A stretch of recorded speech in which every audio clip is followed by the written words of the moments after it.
IVS welcome to Anil tuition YouTube channel. So ఎవరైతే ఈ యొక్క గ్రూప్ 2 మెయిన్స్ కి ప్రిపేర్ అవుతున్నారో వాళ్ళందరికీ కూడా మన ఛానల్లో మనం పేపర్ 1 కి సంబంధించి ఇండియన్ పాలిటీ అదే విధంగా ఏపీ హిస్టరీకి సంబంధించినటువంటి వీడియోస్ అనేవి కంటిన్యూస్ గా సిలబస్ లో ఏ విధంగా అయితే మెన్షన్ చేశారో అదే విధంగా అనేక స్టాండర్డ్ బుక్స్ ని సేకరించి మీ అందరికీ కూడా సింపుల్ గా అర్థమయ్యే విధంగా నా యొక్క సొంత నోట్స్ అనేది మీకు అందరికీ కూడా అందించడం జరుగుతుంది. సో దానిలో భాగంగా మనం ఆల్రెడీ ఇండియన్ పాలిటీ అనే సిరీస్ అనేది స్టార్ట్ చేసుకోవడం జరిగింది. సో ప్రీవియస్ క్లాస్ లో ఏంటంటే మనం ఆగస్టు ప్రతిపాదనలు అంటే ఏంటి? ఈ యొక్క ఆగస్టు ప్రతిపాదనలో మనకి లార్డ్ లెంతిక్ ఎటువంటి మనకి సూచనలను అందించడం జరిగింది. అదేవిధంగా క్రిప్స్ అనే అతను క్రిప్స్ ప్రతిపాదనలు 1942లో స్టాన్ఫోర్డ్ క్రిప్స్ అనే అతను ఎటువంటి ప్రతిపాదనలు అంటే ఎటువంటి రికమెండేషన్స్ అనేవి మన రాజ్యాంగానికి సంబంధించి అతను తీసుకొచ్చాడు. అదేవిధంగా వేవెల్ ప్రణాళిక అంటే ఏంటి అంటే అప్పుడు గవర్నర్ జనరల్ అయినటువంటి లార్డ్ వేవెల్ ఈ యొక్క పథకాన్ని ఏ విధంగా రూపొందించాడు, దానికి సంబంధించినటువంటి రికమెండేషన్స్ ఏంటి, అదేవిధంగా సిమ్లా సమావేశం అనేది ఏ విధంగా జరిగింది. సో లాస్ట్ లో ఏంటంటే మనం రాజాజీ ఫార్ములా అంటే ఏంటంటే సిఆర్ ఫార్ములా అంటే చక్రవర్తుల రాజగోపాలాచారి అనే అతను ఎటువంటి ప్రతిపాదనలు అనేవి చేశాడు, ఇవన్నీ కూడా మనం ఆల్రెడీ ప్రీవియస్ వీడియోలో డిస్కస్ చేసుకోవడం జరిగింది. ఇంకా మనం ఈ వీడియోలో ఏంటంటే నెక్స్ట్ ఇంపార్టెంట్ టాపిక్ అనమాట, అంటే గ్రూప్ 2 మెయిన్స్ కి సంబంధించి ఇండియన్ పాలిటిక్స్ సంబంధించి డెఫినెట్ గా 2 మార్కులు వచ్చేటువంటి టాపిక్ అయినటువంటి ఆ టాపిక్ ఏంటంటే మనకి ఒక క్యాబినెట్ మిషన్ ప్లాన్ అనమాట. ఈ యొక్క క్యాబినెట్ మిషన్ ప్లాన్ అంటే ఏంటి, దీని గురించి మన పూర్తి సమాచారం అనేది ఈ వీడియోలో చూద్దాం. సో ఈ వీడియోలోకి వెళ్లే ముందు మీరు కనుక మొట్టమొదటిసారి కనుక మన ఛానల్ చూస్తున్నట్టయితే కంపల్సరీగా సబ్స్క్రైబ్ చేసుకోండి.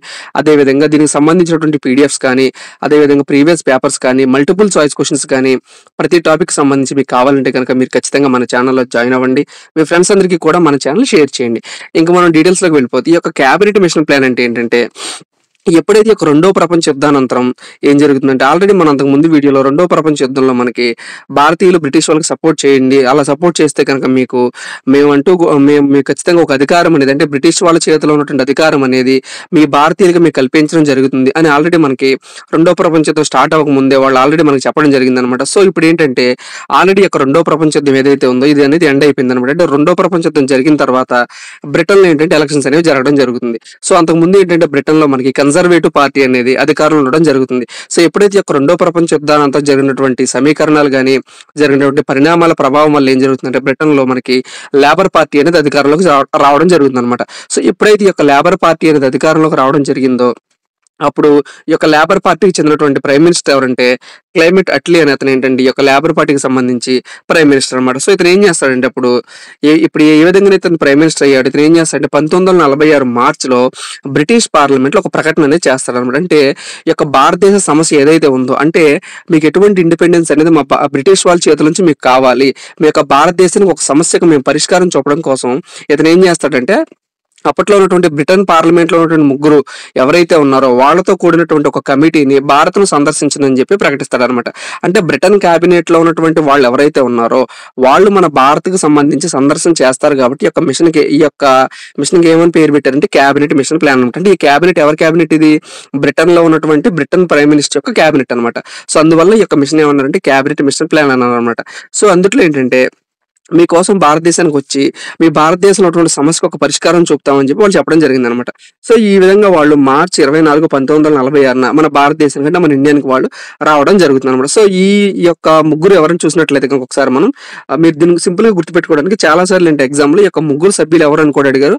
అదే విధంగా వీళ్ళ డెసిగ్నేషన్స్ ఏంటంటే వీళ్ళ యొక్క హోదాలు ఏంటని కూడా అడగడం జరిగింది. కాబట్టి నేను ప్రతి ఇన్ఫర్మేషన్ కూడా మీకు నేను డీటెయిల్ గా అందిస్తున్నాను. సో ఈ ముగ్గురు ఎవరంటే కనుక మనకి మీరు ఏ విధంగా గుర్తుపెట్టుకోవాలంటే పాస్ అని గుర్తుపెట్టుకోండి. అంటే జనరల్ గా ఏంటంటే పిఏఎస్ఎస్ కదా పాస్, సో సింపుల్ గా ఏంటంటే మీరు పిఐఎస్ అని గుర్తుపెట్టుకోండి. సో ఈ విధంగా గుర్తుపెట్టుకోవడం వల్ల ఏంటంటే వాళ్ళ పేర్లు కూడా మీకు గుర్తుంటాయి అనమాట. సో పి అంటే ఏంటంటే ఫెతిక్ లారెన్స్. యొక్క ఫెతిక్ లారెన్స్ ఎవరంటే కనుక భారత రాజ్య కార్యదర్శి అంటే chief secretary of the state అనమాట. అప్పుడు ఉన్నటువంటి చీఫ్ సెక్రటరీ ఆఫ్ స్టేట్ ఎవరంటే మనకి ఫెతిక్ లారెన్స్. అదే విధంగా రెండో వ్యక్తి ఎవరంటే మనకి ఏవి అలెగ్జాండర్ అనమాట. ఈ యొక్క ఏవి అలెగ్జాండర్ ఎవరంటే మనకి ఇండియన్ అడ్మిరల్ ప్రెసిడెంట్ అనమాట. అంటే అప్పుడు ఉన్నటువంటి నేవీ ఏదైతే ఉందో ఆ నేవీకి అధిపతి అనమాట ఈ అలెగ్జాండర్. అదే విధంగా మూడో వ్యక్తి ఎవరంటే స్టాన్ఫోర్డ్ క్రిప్స్ అనమాట. అంటే ఆల్రెడీ మనం క్రిప్స్ మిషన్ ఏదైతే చూసామో దాంట్లో ఉన్నటువంటి ఇతనే అనమాట ఈ యొక్క క్రిప్స్ అనమాట. అంటే స్టాన్ఫోర్డ్ క్రిప్స్ అనమాట. అంటే ఈ విధంగా మీరు ఈ ముగ్గురు కూడా గుర్తుపెట్టుకోండి. సో ఈ క్రిప్స్ ఎవరంటే కనుక మనకి బోర్డ్ ఆఫ్ ట్రేడ్ అనేది ఏదైతే ఉందో దీనికి సంబంధించినటువంటి అధిపతి అనమాట. అంటే ఈ ముగ్గురు వ్యక్తులు అనేవాళ్ళు భారతదేశానికి సందర్శించి దీనికి సంబంధించి మన భారతదేశానికి సంబంధించి ఎటువంటి రాజ్యాంగ సంస్కరణలు వీళ్ళు తీసుకువస్తారు, ఏ విధంగా మన భారతదేశంలో సమస్యని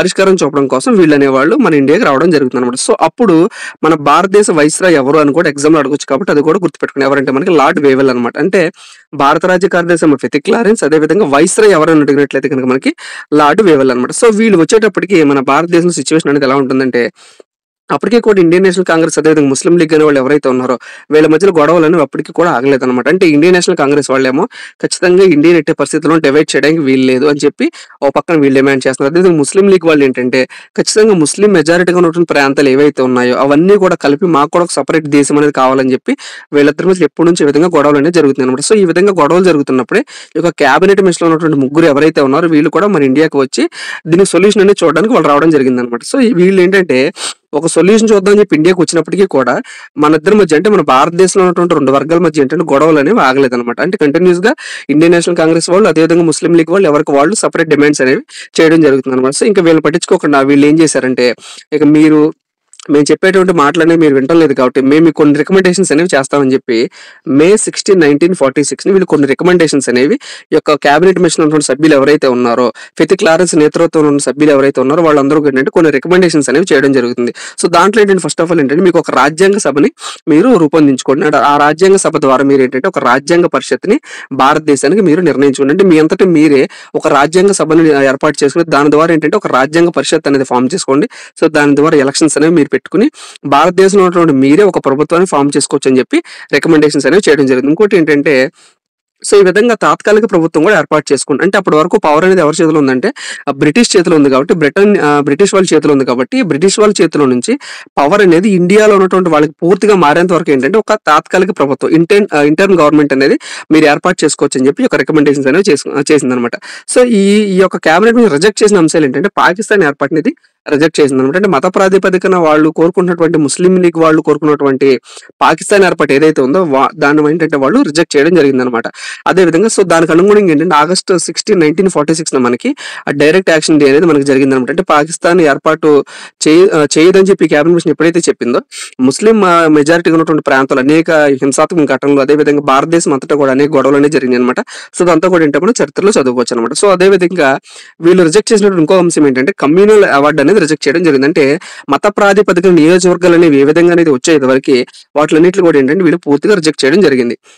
ఇంకా వీళ్ళు రికమెండేషన్స్ ఏంటంటే అఖిల భారత సమాఖ్యని వీళ్ళు రికమెండ్ చేయడం జరిగింది. అంటే ఆల్ ఇండియా ఫెడరేషన్ అనేది వీళ్ళు రికమెండేషన్ చేయడం జరిగింది అనమాట. అంటే ప్రస్తుతం ఉన్న రాష్ట్రాలు అనేవి ఏవైతే ఉన్నాయో అప్పుడు ఉన్నటువంటి రాష్ట్రాలు అదేవిధంగా స్వదేశీ సంస్థానాలు అనేవి ఏవైతే ఉన్నాయో ఇవన్నీ కూడా కలిపి ఇండియన్ యూనియన్ లోనే ఉండాలి, ఇండియన్ యూనియన్ లోనే కూడా ఇవన్నీ కలిపి ఉండొచ్చు అని చెప్పి ఈ విధంగా ఆల్ ఇండియా ఫెడరేషన్ వీళ్ళు రికమెండేషన్ చేయడం జరిగింది అనమాట. ఇంకోటి ఏంటంటే ప్రావిన్సెస్ అనేవి ఏవైతే ఉన్నాయో అంటే బ్రిటిష్ ఇండియా పరిపాలిస్తున్న రాష్ట్రాలు ఏవైతే ఉన్నాయో ఇండియన్ యూనియన్ లో ఉన్నటువంటి రాష్ట్రాలు అన్ని కూడా వీళ్ళు ఏంటంటే 3 కేటగిరీలుగా డివైడ్ చేయడం జరిగింది అనమాట. ఇది ఒక మేజర్ చేంజ్ అనమాట. ఒక క్యాబినెట్ మిషన్ కి సంబంధించి ఒక మేజర్ చేంజ్ ఏంటంటే ఇండియన్ యూనియన్ లో ఉన్న రాష్ట్రాలన్నింటినీ కూడా ఏంటంటే వీళ్ళు 3 భాగాలుగా విభజించడం జరిగింది అనమాట. అవి ఏంటంటే section A, section B, section C అనమాట. సో దీన్ని కొన్ని బుక్స్ ఏంటంటే part A, part B, part C అని కూడా ఉంటుంది. సో ఈ యొక్క సెక్షన్ ఏ ఏంటంటే హిందూ మెజారిటీ అనమాట. అంటే హిందువులు మెజారిటీగా ఉన్నటువంటి రాష్ట్రాలు ఏవైతే ఉన్నాయో వాటిలన్నీ కూడా ఏంటంటే సెక్షన్ ఏ లోకి వాళ్ళు చేర్చడం జరిగింది, అంటే డివైడ్ చేయడం జరిగింది. అదేవిధంగా సెక్షన్ బి లేదా పార్ట్ బి ఏంటంటే ముస్లింలు మెజారిటీగా ఉన్నటువంటి ప్రాంతాలు ఏవైతే ఉన్నాయో వాటిని సెక్షన్ బి అనే ప్రాంతాల కింద వాళ్ళు డివైడ్ చేయడం జరిగింది. అదేవిధంగా సెక్షన్ సి ఏంటంటే బెంగాల్ అదేవిధంగా అస్సాం రాష్ట్రాలు అనేవి సెక్షన్ సి లో భాగంగా ఉండేవి అనమాట. అంటే ముస్లిం మెజారిటీగా ఉన్నటువంటి సెక్షన్స్ ఏమో సెక్షన్ బి కింద, ముస్లింలు మైనారిటీగా ఉన్నటువంటి సెక్షన్ ఏమో సెక్షన్ ఏ కింద, వీళ్ళిద్దరూ కాకుండా బెంగాల్ అదేవిధంగా అస్సాం అనే రాష్ట్రాలు ఏవైతే ఉన్నాయో దీనికి సంబంధించి వాళ్ళు సపరేట్ గా సెక్షన్ సి లో చేర్చడం జరిగింది అనమాట. అదేవిధంగా ఈ యొక్క హిందూ మెజారిటీగా ఉన్నటువంటి రాష్ట్రాలు ఏమని చూసినట్లయితే మనం మద్రాస్, బాంబే, బీహార్, ఉత్తరప్రదేశ్, ఒరిస్సా ఇవన్నీ కూడా ఏంటంటే హిందువులు మెజారిటీగా కలిగి ఉన్నారు. అంటే ఏంటంటే ముస్లిమ్స్ మైనారిటీగా ఉన్నారని అర్థం అనమాట. ఇంకోటి ఏంటంటే ముస్లిమ్స్ మెజారిటీగా ఉన్నటువంటి సెక్షన్ బి ఏదంటే పంజాబ్ అదేవిధంగా సింధ్, బెలూచిస్తాన్ అదేవిధంగా వాయు సరిహద్దుగా ఉన్నటువంటి ప్రాంతాలన్నీ కూడా ఏంటంటే ముస్లిమ్స్ మెజారిటీ ఉన్నటువంటి ప్రాంతాలు అనమాట. సో ఈ విధంగా వాళ్ళు section A, section B, section C కింద డివైడ్ చేయడం జరిగింది. అంటే ఈ విధంగా డివైడ్ చేయడం వల్ల దాని అర్థం ఏంటంటే వాళ్ళు ఏ సెక్షన్ కి సంబంధించినటువంటి వాళ్ళు ఆ సెక్షన్ కి సంబంధించినటువంటి రాష్ట్రాలతో జాయిన్ అవడం, అదేవిధంగా దానికి సంబంధించి వాళ్ళు ఒక రాజ్యాంగం అనేది ఫ్రేమ్ చేసుకోవడం, దానికి సంబంధించి సలహాలు సూచనలు అన్ని కూడా ఏ సెక్షన్ లో ఉన్నటువంటి వాళ్ళందరూ కూడా ఏంటంటే ఆ సెక్షన్ కి సంబంధించి వాళ్ళు ఒక రాజ్యాంగాన్ని ఫామ్ చేసుకోవచ్చు, అదేవిధంగా రాజ్యాంగాన్ని అనుసరించి వాళ్ళు అనేక నిర్ణయాలు అనేవి తీసుకోవచ్చు అని చెప్పి వాళ్ళు చెప్పడం జరిగింది అనమాట. సో ఈ విధంగా వాళ్ళు కొన్ని రికమెండేషన్స్ అనేవి చేయడం జరిగింది. ఇంకోటి ఏంటంటే బ్రిటిష్ పాలిత ప్రాంతాలు ఏవైతే ఉన్నాయో అక్కడ ఉన్నటువంటి రాష్ట్ర శాసనసభలచే ఏర్పడినటువంటి సభ్యులు ఎవరైతే ఉన్నారో వాళ్ళందరూ కూడా రాజ్యాంగ పరిషత్తులో సభ్యులు అనమాట. అంటే మనకి వాళ్ళు ఏం చెప్పారు, మనకి రాజ్యాంగ పరిషత్తుని మీరు రాసుకోవచ్చని చెప్పారు కాబట్టి ఈ యొక్క రాజ్యాంగ పరిషత్తులో సభ్యులు ఎవరని చూసినట్లయితే మనం బ్రిటిష్ పాలిత ప్రాంతాలు ఏవైతే ఉన్నాయో అక్కడ ఉన్నటువంటి రాష్ట్ర శాసనసభలచే రాజ్యాంగ పరిషత్ సభ్యులు అనేవాళ్ళు ఉండడం జరుగుతుంది అనమాట. అంటే బ్రిటిష్ పాలిత ప్రాంతాల్లో రాష్ట్ర శాసనసభలచే రాజ్యాంగ పరిషత్ సభ్యులు అనేవాళ్ళు ఎన్నుకోవడం జరుగుతుంది. అదేవిధంగా స్వదేశీ సంస్థానాలు ఏవైతే ఉన్నాయో ఈ యొక్క స్వదేశీ సంస్థానాల నుంచి కూడా రాజ్యాంగ పరిషత్కి తమ ప్రతినిధులు పంపుకోవచ్చు అనమాట. అంటే శాసనసభలతో పాటు స్వదేశీ సంస్థానాలు ఏవైతే ఉన్నాయో వాళ్ళందరూ కూడా ఏంటంటే ఈ యొక్క రాజ్యాంగ పరిషత్కి సభ్యులు అనేవాళ్ళు పంపొచ్చు అనమాట. ఆ సభ్యులు ఎవరైతే ఉన్నారో వాళ్ళు ఏం చేస్తారంటే మన రాజ్యాంగాన్ని రాస్తారు, లేదా రాజ్యాంగానికి సంబంధించిన సలహాలు సూచనలు, రాజ్యాంగ పరిషత్ ఎన్నికలు, దానికి సంబంధించిన సమాచారం మొత్తం కూడా ఏంటంటే వీళ్ళు చేయడం జరుగుతుంది అనమాట. అదేవిధంగా స్వదేశీ సంస్థానాలు ఏవైతే ఉన్నాయో ఈ యొక్క స్వదేశీ సంస్థానాలకు సంబంధించి తమ ప్రతినిధులను పంపొచ్చు అనమాట. అంటే ప్రతి 10 లక్షల జనాభాకు ఒక సభ్యుడు అనేవాళ్ళు ప్రాతినిధ్యం అనేది వహించాలని చెప్పి వాళ్ళు రికమెండేషన్ చేయడం జరిగింది అనమాట. ఇంకోటి ఏంటంటే ఈ యొక్క రాజ్యాంగ పరిషత్ అప్పుడు ఈ విధంగా చెప్పిన తర్వాత ప్రావిన్సెస్ నుంచి, అంటే ప్రావిన్సెస్ ఏవైతే ఉన్నాయో దాని నుంచి 293 సభ్యులు ఏంటంటే రాజ్యాంగ పరిషత్కి ఎన్నుకోవడం జరిగింది. అదేవిధంగా ప్రిన్స్లీ స్టేట్స్ ఏవైతే ఉన్నాయో ఈ యొక్క ప్రిన్స్లీ స్టేట్స్ నుంచి 93 మంది సభ్యులు ఈ యొక్క రాజ్యాంగ పరిషత్కి ఎన్నుకోవడం జరిగింది అనమాట. అంటే వీళ్ళందరూ ఏంటంటే ఎన్నుకున్న తర్వాత వీళ్ళు ఏంటంటే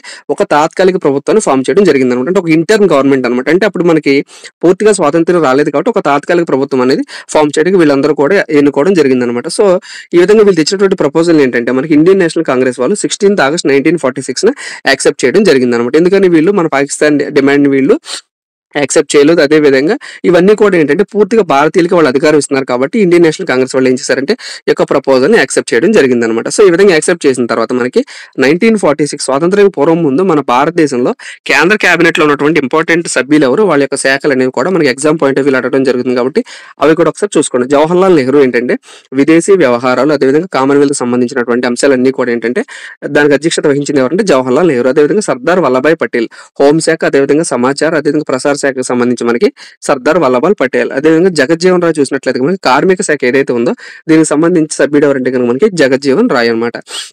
అదేవిధంగా మనకి అసఫ్ అలా చూసినట్లయితే కనుక మనకి రైల్వే అదేవిధంగా రవాణా శాఖకు సంబంధించినటువంటి దాన్ని రిప్రజెంట్ చేసే మినిస్టర్ ఎవరంటే కనుక మనకి అసఫ్ అలీ అనమాట. అదేవిధంగా సి రాజగోపాలాచారి ఏంటంటే మనకి ఎడ్యుకేషన్ అదేవిధంగా ఫైనాన్స్ కి సంబంధించి సి రాజగోపాలాచారి అనమాట. సో ఈ విధంగా కొంతమంది ఏంటంటే మనకి భారతదేశంలో స్వతంత్రానికి పూర్వం ఏంటంటే క్యాబినెట్ లో ఉన్నటువంటి మినిస్టర్స్ వాళ్ళు నిర్వహించినటువంటి వివిధ శాఖలు అనమాట. సో ఇది యొక్క రాజ్యాంగ పరిషత్ సంబంధించినటువంటి పూర్తి ఇన్ఫర్మేషన్ అనమాట. సో వీడియో నచ్చినట్లయితే మీ ఫ్రెండ్స్ అందరికీ షేర్ చేయండి.